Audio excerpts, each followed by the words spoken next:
আল্লাহ পাক রব্বুল আলামিন বলেন, কুল্লু নাফসিন যায়িকাতুল মাউত,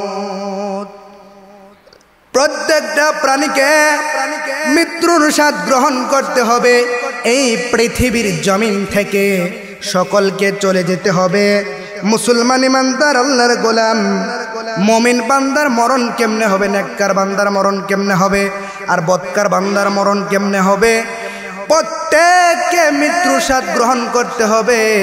আম্মাজান আয়েশা সিদ্দিকা পয়গম্বর আরবিকে জিজ্ঞাসা করে, ওগো পয়গম্বর, ইয়া রাসূলুল্লাহ,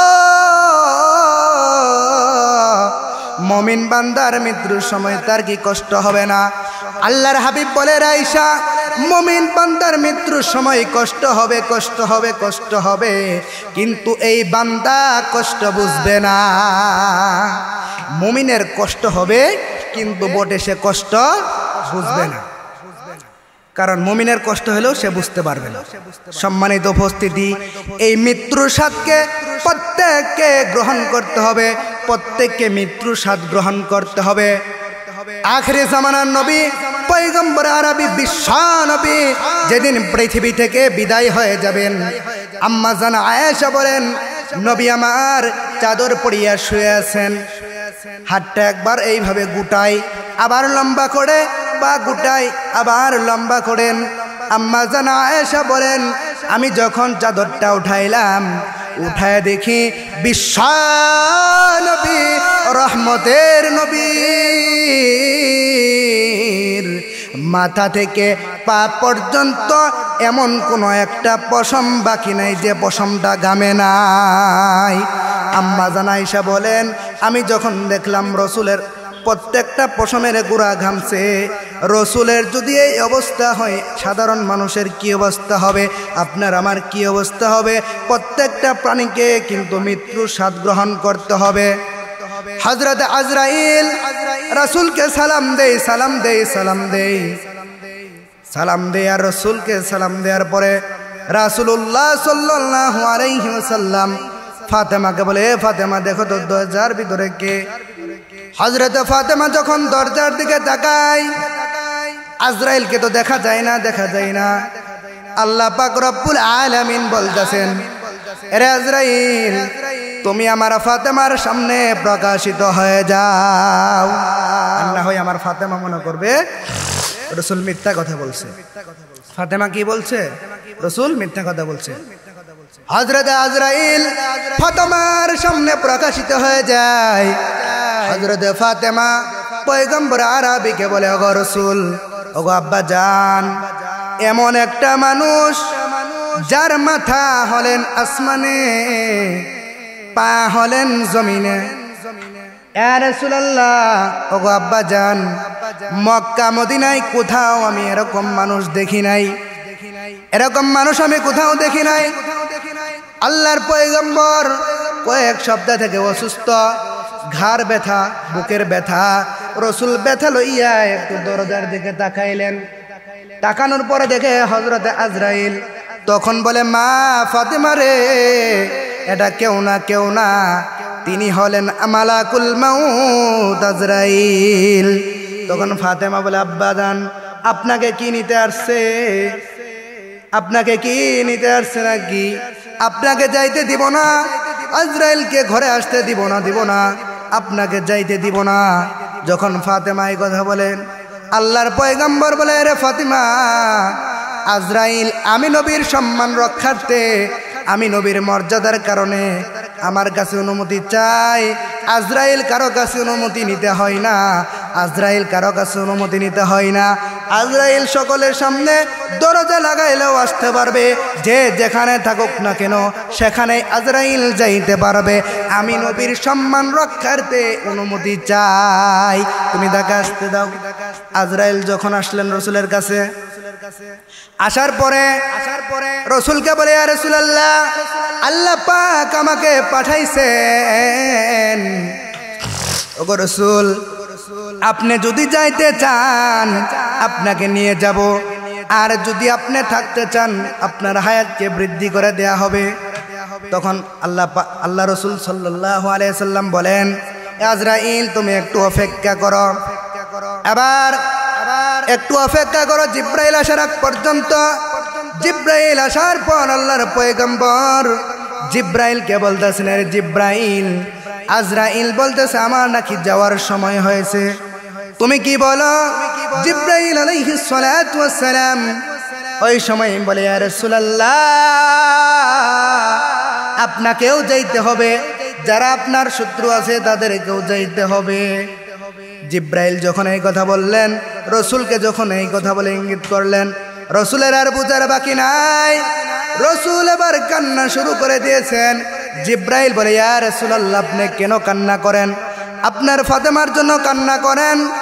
ফাতেমাকে তো আল্লাহ পাক জান্নাতি মহিলাদের সর্দার বানিয়েছে, আপনি কি এই জন্য কান্না করেন? এই জন্য কি কান্না করেন? রসুল বলে, আরে জিব্রাইল, না না না, বলে হাসান হোসেনের জন্য কান্না করেন। এবার জিব্রাইল বলতেছে, ইয়া রাসূলুল্লাহ, হাসান হুসাইনকে তো আল্লাহ পাক জান্নাতি যুবকদের সর্দার বানিয়ে দিয়েছে, আপনি কি হাসান হোসেনের জন্য কান্না করেন? রসুল বলে, না না না, বলে আপনার উম্মতরা কখন দুরূদ পড়বে আপনার কাছে পৌঁছানোর ব্যবস্থা আল্লাহ পাক করে রেখেছেন। এমন একটা ফেরেশতা আছে দুনিয়াতে, যতগুলো মানুষ আছে ওই ফেরেশতার ততগুলা কান আছে। একবার একজন দুরূদ পড়েছে, আপনি নবীর সামনে হাজির করা হবে, উপস্থিত করা হবে। আপনার অমুক বান্দা, পিতার নাম অমুক, বাবার নাম অমুক, মার নাম অমুক, দাদার নাম অমুক, তার গ্রামটা অমুক জায়গায়, সে দুরূদ পড়েছে, আপনার কাছে পাঠানো হবে। আল্লাহর পয়গম্বর বলে, আরে জিব্রাইল, না না না, এই জন্য কান্না করি না। বলে, কেন কান্না করেন? বলে, আল্লাহ পাক বলেছে, ওগো পয়গম্বর, আপনি যতদিন আছেন আপনার উম্মতদের উপরে আমি আল্লাহ গজব ফেলাইব না, গজব ফেলাইব না। আমি যদি চলে যাই আমার উম্মতের কি অবস্থা হবে, আমার গুনাহগার উম্মতের কি অবস্থা হবে? এখন আল্লাহ পাক জিব্রাইলকে বলে, রে জিব্রাইল, আমার নবী মুহাম্মদ রাসূলুল্লাহকে বলে দাও, বলে দাও, রসুল চলে যাওয়ার পর আজ থেকে আমি রসুলের উম্মতদের জিম্মাদারি নিলাম। তখন আল্লাহর পয়গম্বর বলেন, এরে আজরাইল, তুমি এখন আমার রূহটা বাহির করো। আজরাইল যখন নবীর উপরে আজরাইলের হাতটা দিলেন, পয়গম্বরে আরবি বিশ্ব নবী জামানার পয়গম্বর মুহাম্মদুর রাসূলুল্লাহ বলেন, এরে আজরাইল, তুমি কি আমার উপরে হাত রাখছো? আমার মনে হয় তুমি উহুদ পাহাড়টা আমার উপরে রাখছো। রাসূল সাল্লাল্লাহু আলাইহি সাল্লাম যদি এই কথা বলে, আপনার আমার কি অবস্থা হবে? রাসূল যদি মৃত্যুর স্বাদ গ্রহণ করতে পারে, রসুলের যদি মৃত্যুর স্বাদ গ্রহণ করেন, তাহলে আপনার আমার কি ভয়ানক অবস্থা হবে। হযরত আলী বলেন, মানুষের যখন রূহ বাহির করা হবে, জীবিত বকরি যদি জীবিত অবস্থায় তার চামড়াটা টেনে টেনে খোলা হয়, এই বকরির কি কষ্ট হবে? এর চাইতে কোটি কোটি গুণ মানুষের রূহ কবজ করার সময় কষ্ট হয়ে যাবে, অনেক কষ্ট হবে। মৃত্যুর স্বাদ আমাদের সকলকেই এই স্বাদটাকে গ্রহণ করতে হবে। এরে মুসলমান, সাহাবাই কেরাম মৃত্যুকে কেমন স্মরণ করতেন, কবরকে কেমন তারা স্মরণ করতেন, কবরকে কেমন তারা ভয় করতেন। হযরত আবু বকর নবীজির অনেক সাহাবী ছিলেন।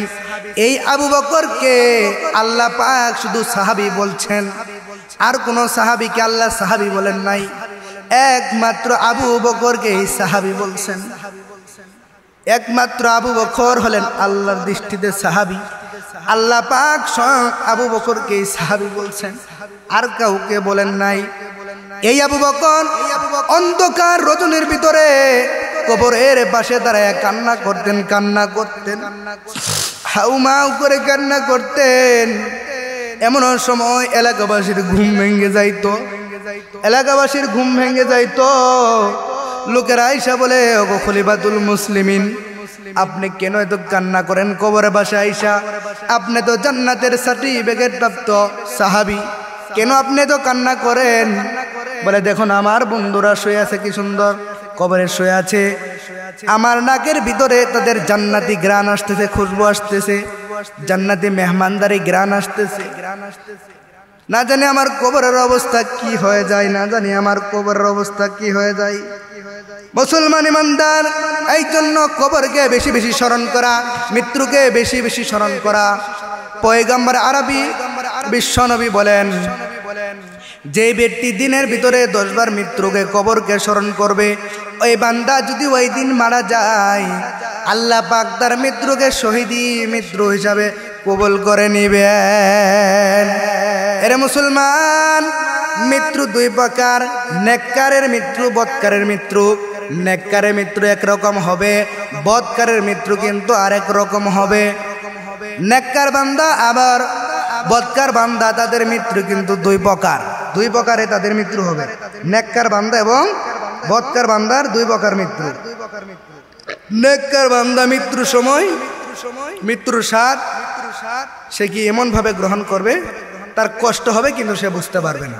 আর বদকার, তার এত কষ্ট হবে মৃত্যুর যন্ত্রণায়, অনেকেই দেখা যায় প্রস্রাব করে দেয়, অনেকের চোখ 2টা উপরে উঠে যায়, পানি পানি করে, অনেক ভয়ঙ্কর অবস্থা দেখা যায় মৃত্যুর সময়।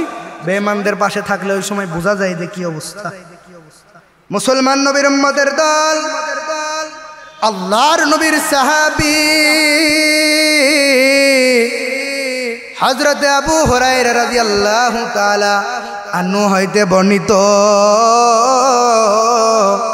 আল্লাহর এক বান্দা শেষ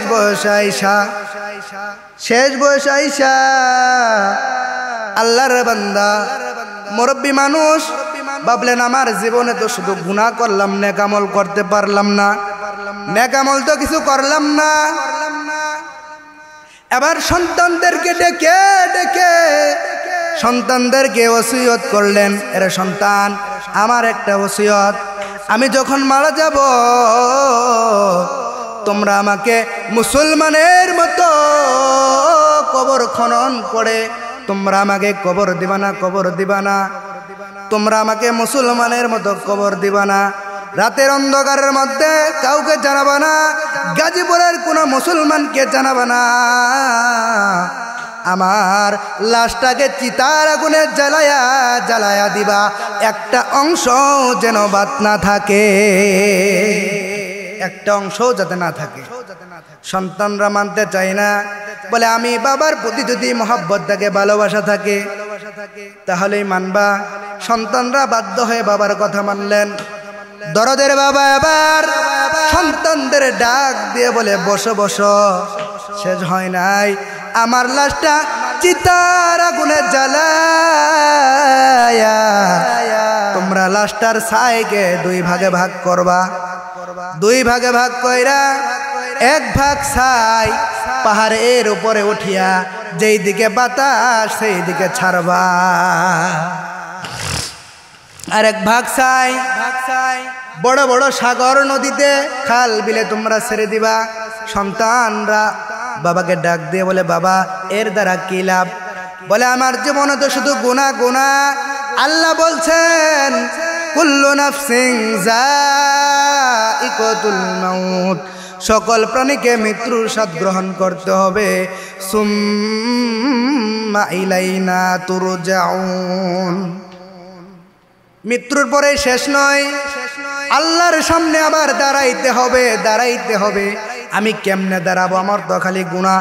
তোমরা যদি আমার ছাইগুলাকে এইভাবে উড়ায় দাও, এক একটা ছাই এক এক দিকে যাবে, এক এক দিকে যাবে, এক এক নদীতে যাবে, আল্লাহর সামনে আমাকে আর দাঁড়াইতে হবে না। আল্লাহ আর এই ছাইগুলো একত্রিত করতে পারবে না, আমাকে আর আল্লাহর সামনে দাঁড়াইতে হবে না। আরে গাজীপুরের মুসলমান, এই বান্দার ছাই রুহুকে জ্বালায়া পোড়ায়া ছাইকে যদি প্রত্যেকটা জেলায় জেলায় ছিটা দেয়া হয়, আমার আল্লাহ তাআলা সেই ছাইগুলো একত্র করতে পারবে কিনা, তাকে আবার জীবিত করতে পারবে কিনা? হ্যাঁ, অবশ্যই পারবে। আল্লাহ শুধু বলবে, বাতাস তার ছাইগুলা, এ নদী তার ছাইগুলা একত্রিত করে দাও, একত্রিত করে দাও। আল্লাহ বলবে কুন ফায়াকুন, বলার সঙ্গে সঙ্গে আল্লাহর সামনে আবার দাঁড়াইতে হবে। এবার আল্লাহর বান্দা যখন মৃত্যুবরণ করলেন, অল্প কিছুদিন পর মৃত্যুবরণ করলেন, মৃত্যুর পর সন্তানরা কাউকে না জানায়া চিতার আগুনে বাবার লাশটাকে জ্বালাইলেন রাতের অন্ধকারে। জ্বালানোর পরে ছাইটাকে দুই ভাগে ভাগ করান, এক ভাগ পাহাড়ের উপরে উঠে যেদিকে বাতাস সেই দিকে ছেড়ে দেন, আর এক ভাগ নদীতে ছেড়ে দেন, বড় বড় নদীতে, খালে, সাগরে ছেড়ে দেন। এইবার আল্লাহ পাক বাতাসকে বললেন, রে বাতাস ছাইগুলা একত্রিত করে দাও। নদীকে বললেন, এই পানি ছাইগুলা একত্রিত করে দাও। তাকে যখন জীবিত করা হয়, আল্লাহ বলে, বান্দা তুমি জানো জানো আমায় আল্লাহর সামনে দাঁড়াইতে হবে, জানার পরেও কেন এই কাজ করলা তুমি? বলে, আল্লাহ আপনি তো আমার মনের খবর জানেন, আপনি তো জানেন আমি কি জন্য এই কাজ করেছি। ওই সময় আল্লাহ বলে, না তুমি বলো কেন করেছ? ওই সময় বলে, আল্লাহ আমার তো কোনো আমল নাই, আমার তো শুধু গুনাহ আর গুনাহ আর গুনাহ। আল্লাহ এই গুনাহ নিয়ে কেমনে দাঁড়াইব, কেমনে আপনার সামনে দাঁড়াইব? কি জবাব আমি দিব, কি জবাব আমি দিব? আল্লাহ পাক বলে, রে বান্দা তুমি আমি আল্লাহকে ভয় করার কারণে যাও যাও আমি আল্লাহ তোমাকে মাফ করিয়া দিলাম। এরে মুসলমান নবীর উম্মতের দল, এই আল্লাহর বান্দাকে যদি আল্লাহ মাফ করে দিতে পারে, তোমার আমার মতো মুসলমান ভাই তুমি আমি তো এখনো যদি আল্লাহর কাছে তওবা করতে পারি, খাঁটি তওবা করতে পারি, আমার আল্লাহ অবশ্যই তোমাকে আমাকে মাফ করে দিবে। কবরকে ভয় করে রে বাবা, মৃত্যুর কথা স্মরণ করো বেশি বেশি। একদিন তোমাকে আমাকে তো চলে যেতে হবে। এই ক্ষমতার অহংকার দেখায় কোনো লাভ নাই, ক্ষমতার দাপট দেখায় কোনো লাভ নাই, রক্তের গরম দেখায় কোনো লাভ নাই। এই পৃথিবীর জমিন থেকে তোমাকে আমাকে কিন্তু অবশ্যই চলে যেতে হবে। এরে মুসলমান, পৃথিবীর জমিন থেকে চলে যাওয়ার পর কি নিয়ে যাইতে পারবা? এই দুনিয়া হলো নেক আমলের জায়গা। দুনিয়ায় যদি নেক আমল না করতে পারো, কখন করবা? এ মুসলমান, কবরের কথা বেশি বেশি স্মরণ করো, কবরের মুরাকাবা করো, জিকিরে বৈশা মুরাকাবা শুরু করে দাও। কবরের মুরাকাবা করো, দু চোখের পানি ছেড়ে কান্না করো। কবরের জন্য যদি দুনিয়া থেকে কান্না করতে পারো মুমিন, তাহলে কবরে তোমাকে কাঁদতে হবে না। কবরের কান্না যদি দুনিয়াতে কান দিতে পারো, কবরে যায় তোমাকে আর কান্না করতে হবে না। আল্লাহর পয়গম্বর বিশ্ব নবী আখিরি জামানার পয়গম্বর আম্মা জান খাদিজাতুল কুবরাকে বলে, আরে খাদিজা যখন জিকিরে বসবা কবরের মুরাকাবা করো, কবরের মুরাকাবা করো। মুরাকাবা না করলে রুনা জারি আসবে না, চোখে পানি আসবে না। কবরের মুরাকাবা শুরু করো, চোখে রুনা জারি আসবে। রুনা জারি না আইলে মাবুদরে কিন্তু ভাইবা না। একদিন ফজরের পর মা খাদিজাতুল কুবরা, মা খাদিজাতুল কুবরা কবরের মুরাকাবা করা শুরু করে দিলেন। মা খাদিজাতুল কুবরা কান্না করতে করতে বেহুশ হয়ে যায়, মাটিতে পড়ে ঘোরাঘুরি করতেছেন। মা খাদিজাতুল কুবরা মাটিতে পড়ে ঘোরাঘুরি করে। এরে মুসলমান নবীর উম্মতের দল, ওই সময় ফাতেমা ছোট্ট মানুষ, ফাতেমা মক্কা শরীফে যায়া আল্লাহ রসুলের কাপড় ধরে পিছন দিক থেকে টানতেছে। রসুল পিছন দিকে ঘুরিয়া দেখেন, পিছনের দিক তাকায় দেখেন হযরতে ফাতিমা রসুলকে টানতেছেন। আল্লাহর পয়গম্বর ফাতেমাকে বলে, রে ফাতিমা কেন টানতেছো, কেন টানতেছো, কেন ডাকো? হযরতে ফাতেমা বলে, ওগো আব্বাজান, আমার মা জমিনে পড়ে গড়াগড়ি করতেছে, গড়াগড়ি করতেছে, পুরা শরীর ধুলায় পরিণত হয়ে গেছে। চলেন চলেন বাসায় চলেন। রসুল বাসায় যে দেখেন খাদিজা কান্না করতেছে, কান্না করতেছে, মাটিতে পড়ে গড়াগড়ি করতেছেন। আল্লাহ রসুল বলে, খাদিজা থামো থামো, আল্লাহ আপনি আমাকে মানা করবেন না, মানা করবেন না। আমার মন চাই আমি এইভাবে কান্না করতে করতে পৃথিবী ত্যাগ করে চলে যাই। আমি কবরের মুরাকাবা করে দেখলাম দুনিয়াতে যদি আমি অসুস্থ হয়ে যাই, আমার আত্মীয় স্বজন আমার খোঁজ নেবে, আমার মা আমার খোঁজ নেবে, আমার বাবা আমার খোঁজ নেবে, সন্তানরা খোঁজ নেবে, বন্ধু বান্ধব পাড়া প্রতিবেশী খোঁজ নেবে। কিন্তু এই কবরে যদি আমি ধরা পড়ে যাই, কবরে কিন্তু কেউ কারো খোঁজ নেবে না।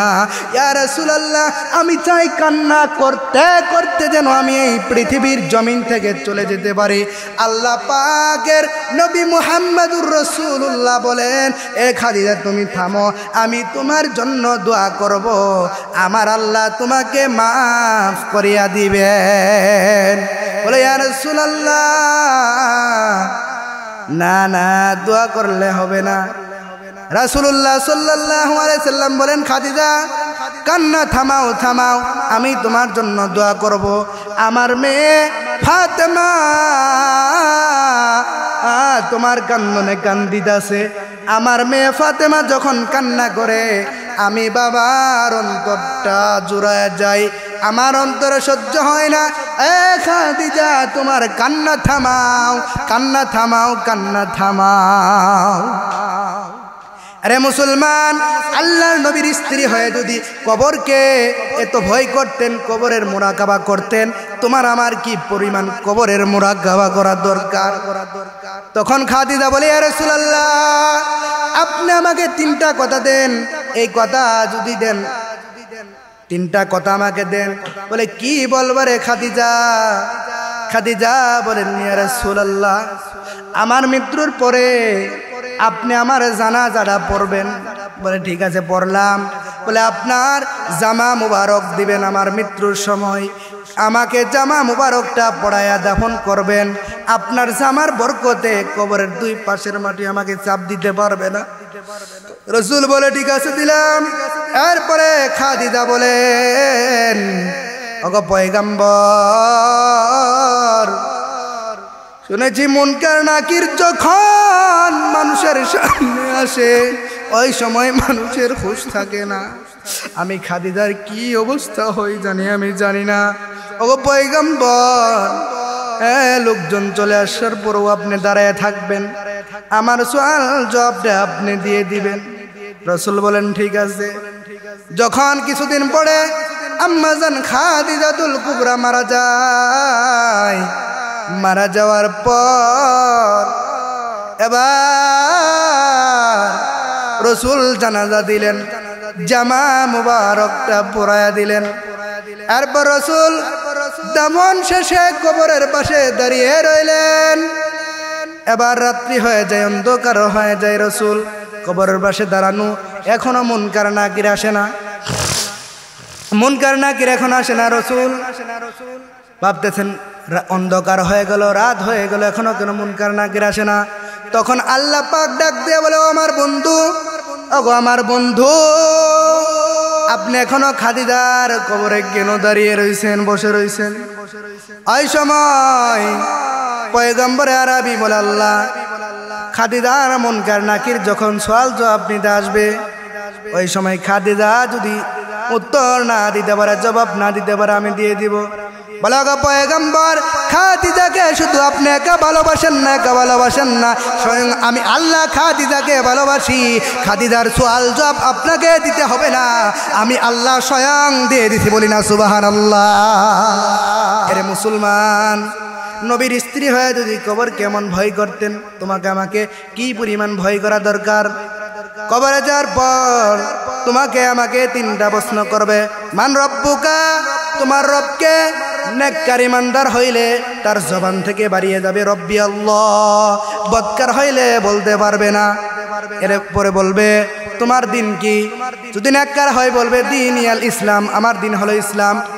এরপরে বলবে তোমার নবীকে, ওই সময় আল্লাহর বান্দা নেককার মুমিন হলে বলবে আমার নবী হলেন আখিরি জামানার পয়গম্বর বিশ্ব নবী মুহাম্মদুর রাসূলুল্লাহ সাল্লাল্লাহু আলাইহি ওয়াসাল্লাম। আরে মুমিন, আরে মুমিন, আমরা যদি নেক আমল করে যাইতে পারি, ঈমান আমল নিয়ে যদি কবরে যাইতে পারি, কবরটা জান্নাতের বাগান হয়ে যাবে। আর যদি নেক আমল না নিয়ে যাইতে পারি, কবরটা জাহান্নামের গর্ত হয়ে যাবে, কবরটা জাহান্নামের গর্ত হয়ে যাবে। কবর থেকে আমাদের ছোট কিয়ামত শুরু হয়ে যাবে। এই জন্য তো আল্লাহ পাক বলে দিয়েছেন, আরে আমার বান্দা, ইয়া আইয়ুহাল্লাযীনা আমানু কু আনফুসাকুম ওয়া আহলিকুম নার ওয়াকুদুহান নাসু ওয়াল হিজারাত। আল্লাহ পাক বলেছেন ইমানদার, জাহান্নামের আগুন থেকে তুমি নিজে বাঁচো, তোমার আহালকে বাঁচাও, তোমার পরিবারকে বাঁচাও। আহালকে বাঁচাও, তোমার প্রতিবেশী, তোমার পরিবার, তোমার স্ত্রী, সন্তান, বিবি। এবং তাফসীরের ভিতরে আসছে ইমানদার একা শুধু জাহান্নাম থেকে বাঁচলে হবে না, গোটা পৃথিবীর মানুষকে জাহান্নাম থেকে বাঁচাইতে হবে।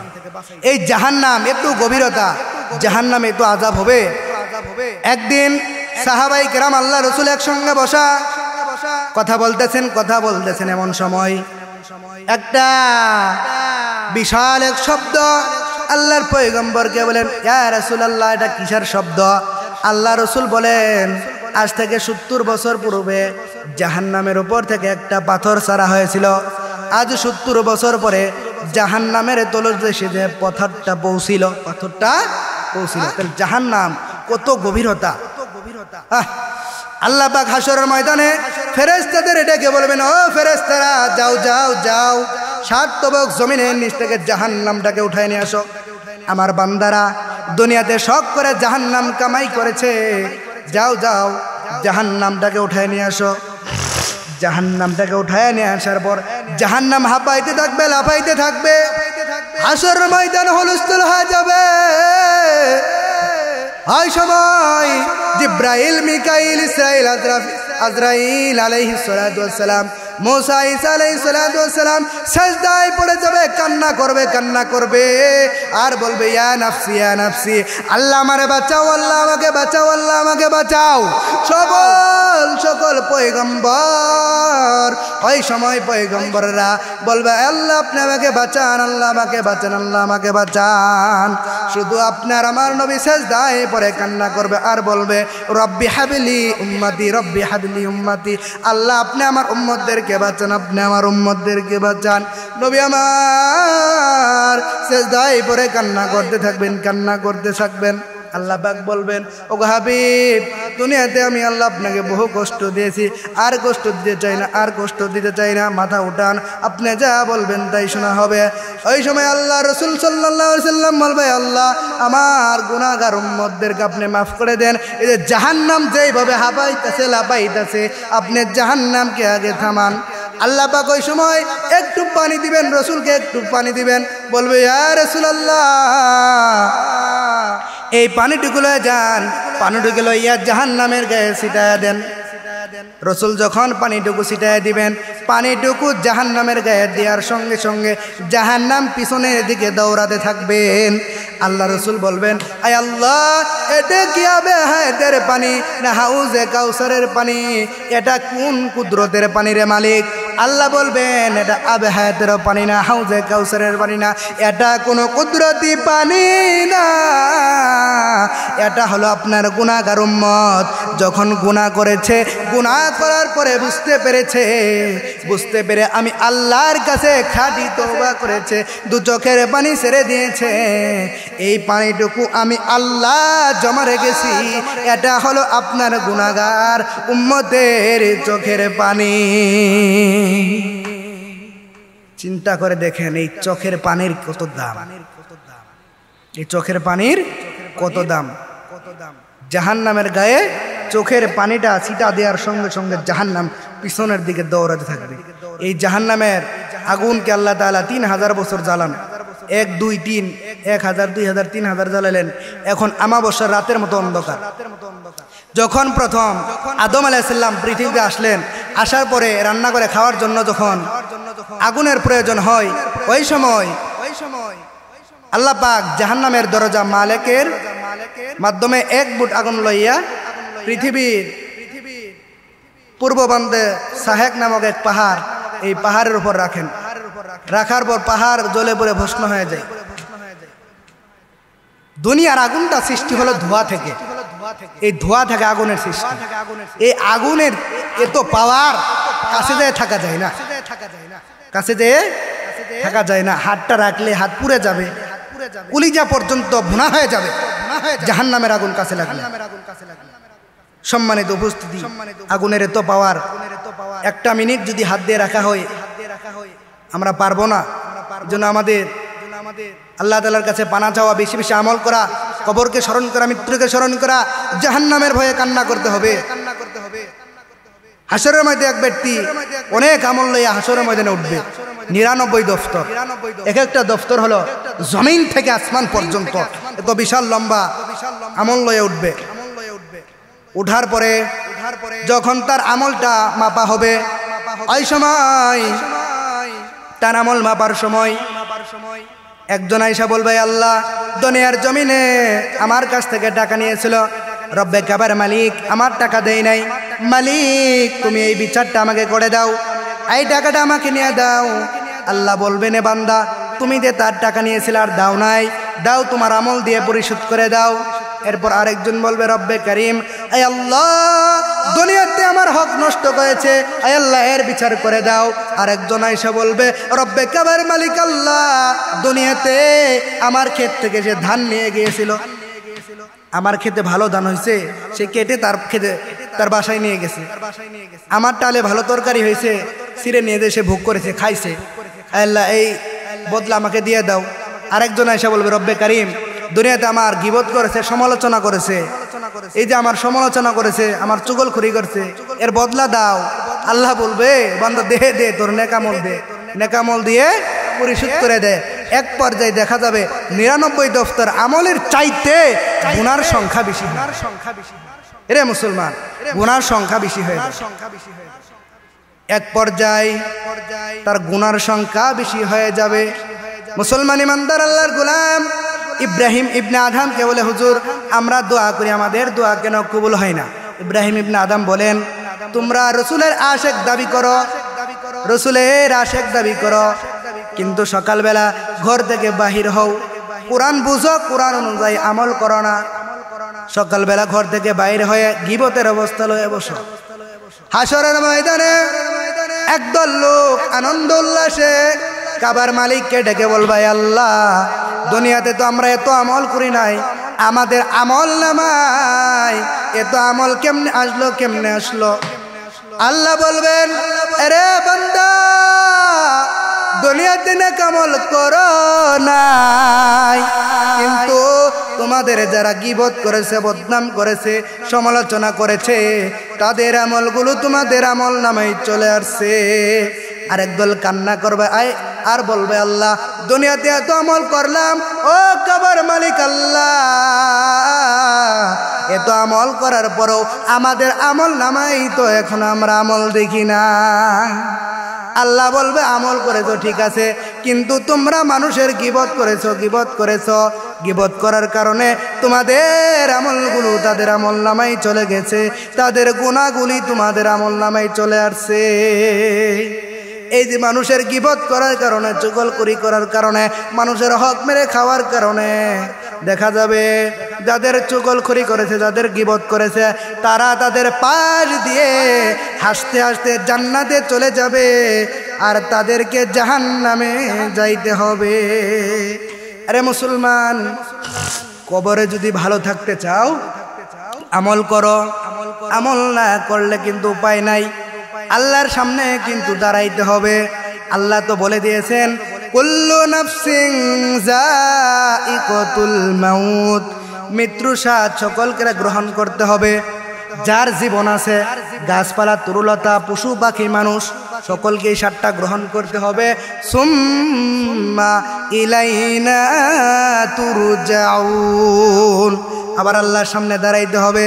আল্লাহ উপরাইতে বলছে মিনহা খলাকনাকুম ওয়া ফিহা নুঈদুকুম ওয়া মিনহা নুখরিজুকুম তারাতান উখরা।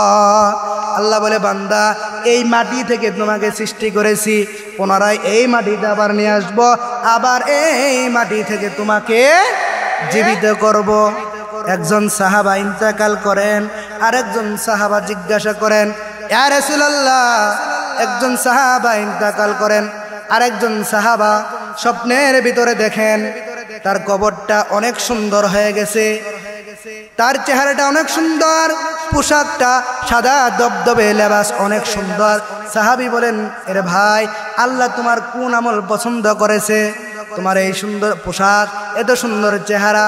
বলে দুনিয়ায় থাকতে বাড়তি কোনো কথা বলতাম না, আমি দুনিয়ায় সব সময় আমার জবানে কালিমা চালু রাখতাম। আমার আল্লাহ আমার এই আমলকে কবুল করে আমাকে মাফ করে দিয়েছে।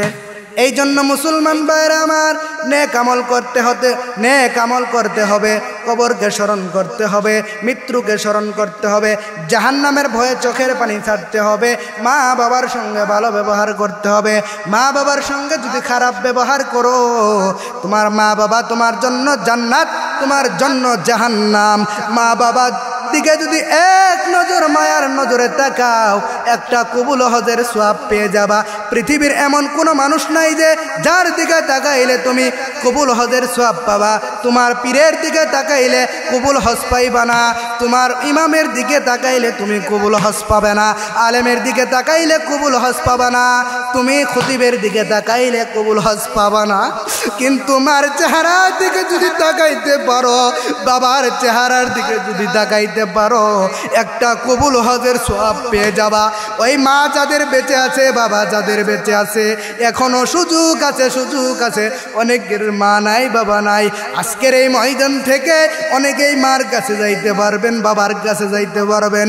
অনেকের মা নাই, বাবাও নাই। যাদের মা বাবা নাই, কবরের পাশে যান, কোরআন তেলাওয়াত করেন, মা বাবার জন্য দোয়া করেন। বেয়াদবি করে থাকলে ক্ষমা চান, মা বাবা কবর থেকে ক্ষমা করে দিবে। যাদের মা বাবা আছে, দোয়া নেও। এই ধন যখন চলে যাবে, এই মা বাবা যখন চলে যাবে, এই স্বর্ণের টুকরা, হীরার টুকরা যখন চলে যাবে, ওই সময় তুমি বুঝতে পারবা মা কত আপন, বাবা কত আপন। স্বার্থপর ছাড়া একমাত্র মা বাবাই হলেন আপন। তোমার স্ত্রী তোমার আপন নয়। তুমি যখন এই দুনিয়ার জমিন থেকে চলে যাবা, অন্ধকার কবরে চলে যাবা, তোমার মৃত্যুর পর তুমি যদি রাত 1টা 2টার সময় মারা যাও, ওই সময় তোমার স্ত্রী তোমার পাশে শুয়ে থাকবে না। বলে আমার ভয় লাগে, তাড়াতাড়ি তাকে তোমরা ঘর থেকে বাহির করো। তোমার স্ত্রী তোমার কাছে আর থাকবেন না। 1 দিন 2 দিন, 1 মাস 2 মাস এইভাবে স্মরণ রাখবে। এরপরে তোমাকে আর কেউ স্মরণ রাখবে না, পৃথিবীর কেউ স্মরণ রাখবে না। এই জন্য মুসলমান ভাইয়েরা আমার, মা বাবার সঙ্গে বেয়াদবি করো না, তাদের সঙ্গে ভালো ব্যবহার করো। মায়ের ওপর অনেক কুলাঙ্গার আছে, হাত উঠাই। আমার দেখাতে অনেক কুলাঙ্গার আছে আমার সামনে, মার উপরে হাত উঠাইছে, মাকে তুলা করে ফেলে দিয়েছে, মাকে থাপ্পড় দিয়েছে। এরকম প্রমাণ, হাজারো প্রমাণ আছে। আমি নিজের চোখে দেখছি সন্তান মাকে আঘাত করছে। আল্লাহর নবী আখেরি পয়গম্বর একটা হাদিস বলেন, নবী যখন জান্নাতুল বাকিতে ঘুরতেছেন, কবর জিয়ারত করতেছেন। কবর জিয়ারতের সময় সকলের কবর হালত ভালো। একটা কবরের ভিতরে আযাব হইতেছে, যুবকের কবরে আযাব। আল্লাহর পয়গম্বর দোয়া করে, দোয়া কবুল হয় না। নবী বারবার দোয়া করে, কবুল হয় না। এক পর্যায়ে নবীর সিনাটা কবরের ভিতরে লাগাইয়া দোয়া করেন, এরপরও দোয়া কবুল হয় না। আল্লাহ রসুল তখন পেরেশান। সাহাবী জিজ্ঞাসা করলেন, ইয়া রাসূলুল্লাহ, আপনি তো হয়রান পেরেশান কেন? এই সময় রসুল বলেন, এই যে যুবকের কবরে আযাব হইতেছে, আমি বারবার দোয়া করি, এরপরও দোয়া কবুল হয় না, এরপরও দোয়া কবুল হয় না। এরে মুসলমান, আল্লাহ পাক বলে গো পয়গম্বর, দুনিয়ার সমস্ত পয়গম্বর ওলি আওলাদ যদি দোয়া করে যে পর্যন্ত তার মা তাকে ক্ষমা না করবে, দাবি না ছাড়বে, এই কবরে আযাব হইতেছে, তার পাশে এখনো কেউ নাই। রাসূল আফসোস করলেন। এরপরে যখন একজন রাসূল তাকে দেখে একজন বৃদ্ধা আসলেন, আসার পরে বৃদ্ধা তার কবরের পাশে দাঁড়াইলেন। দাঁড়ানোর পর রাসূল বলেন, এই যুবকের মাই তোমার কি লাগে? বলে, এটা আমার পুত্র সন্তান। বলে, তোমার সন্তানের কবরে আযাব হইতেছে।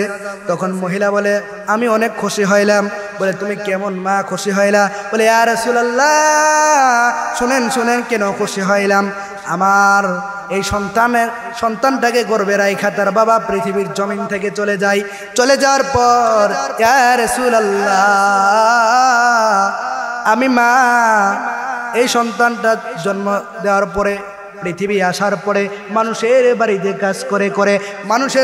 কাজ করে করে এই সন্তানকে বড় করেছি, লালন পালন করেছি। পয়গম্বর, এই সন্তান যখন বড় হয়ে যায় তাকে আমি বিবাহ করাইলাম। বিবাহ করানোর পরে এই সন্তান শুধু বউয়ের কথা শুনে, আমি মার কথা শুনে না। একদিন বধূ তার কানে কানে কি যেন বলে, বলার পরে এই সন্তান আমাকে আঘাত করে। ওই সময় আমি মা অনেক কষ্ট পাই। আমি মা আল্লাহর কাছে বরদোয়া করেছি, আয় আল্লাহ, দুনিয়াতে যদি তাকে তুমি কষ্ট দাও, আমি মা সহ্য করতে পারবো না। তুমি তাকে কবরে হামেশা আযাব দিবা। আমার মতো নাফরমানের দোয়া আল্লাহ কবুল করেছেন, এই জন্যই আমি খুশি। রাসূল বলে, তাকে মাফ করে দাও। বলে, না না হুজুর, মাফ করব না। আপনি সব বলেন, সব কথা শুনতে আমি রাজি, কিন্তু আমি তাকে মাফ করব না। ওই সময় আল্লাহ রাসূল আল্লাহর কাছে দোয়া করেন, আয় আল্লাহ, আমি যেমন কবরের আযাব দেখতে পাই মালিক, এই মহিলাটাকেও তুমি কবরের আযাব দেখায় দাও। ওই সময় আল্লাহ পাক মহিলাকে কবরে আযাব দেখায় দেন। এরপর বেহুশ হয়ে যায়।